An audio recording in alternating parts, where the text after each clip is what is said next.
Vous l'avez déjà tous utilisé, l'intelligence artificielle, technologie qui fascine, inquiète également.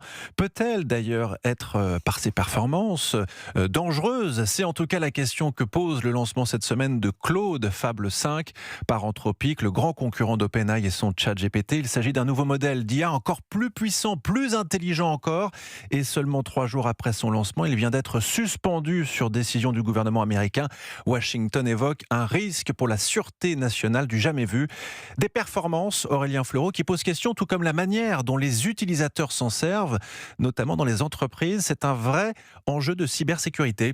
Avant les progrès fulgurants de l'IA générative, les attaques malveillantes demandaient beaucoup de moyens, de talent et de temps. Mais cette époque est révolue, explique Charles Guillemet, directeur de la technologie de Ledger. Ce qu'on essaie de faire, c'est faire en sorte que trouver une vulnérabilité et l'exploiter, ça coûte plus cher que ce qu'on pourrait en retirer en tant qu'attaquant. Et en fait, l'IA, ça change complètement cette dynamique, dans le sens où maintenant, trouver des vulnérabilités et les exploiter, ça coûte vraiment très très peu cher. Renforcer la cybersécurité pour les particuliers, mais bien sûr aussi pour les entreprises, où l'usage de l'IA se fait parfois en cachette.